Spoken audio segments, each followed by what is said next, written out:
Berbagi kebahagiaan dengan yatim piatu jelang Lebaran Idul Fitri 1445 Hijriah, puluhan siswa Madrasah Ibtidaiyah Negeri 1 Banda Aceh diajak berburu baju Lebaran di pusat perbelanjaan Kota Banda Aceh oleh pihak madrasah.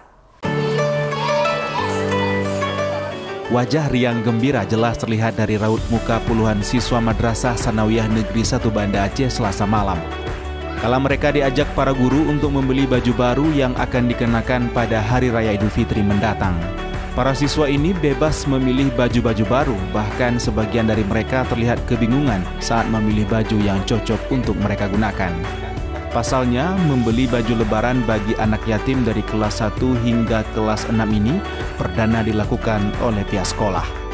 Membeli pakaian baru sebelum Lebaran bagi anak-anak usia sekolah dasar sudah menjadi tradisi turun-temurun yang dilakukan para orang tua bagi anaknya di seluruh dunia.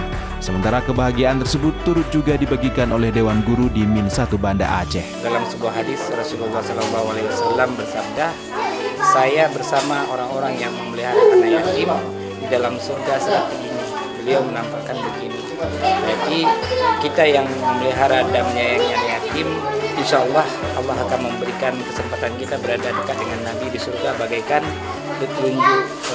jari telunjuk dan jari telunjuk.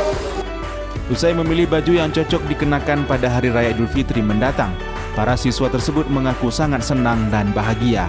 Gimana sih rasanya bisa dibeli baju lebaran sama Pak Guru? Senang, ceria. Ini akan dipakai kapan? Lebaran. Kok enggak dekat sama Rumah nenek. Gimana rasanya dibeliin baju lebaran sama Pak Guru? Gembira, senang, luar biasa. Nanti akan dipakai kapan nih bajunya? Kalau Lebaran. Jadi apa aja dibeliin sama Pak Guru?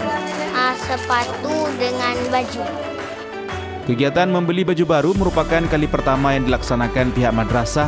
Selanjutnya kegiatan semacam ini akan rutin dilaksanakan sebagai wujud kepedulian dan tanggung jawab pihak sekolah dan komite terhadap kebahagiaan dan kegembiraan anak yatim dalam menyambut momen Lebaran Idul Fitri. Dari Banda Aceh, Syukri Saripudin, iNews melaporkan.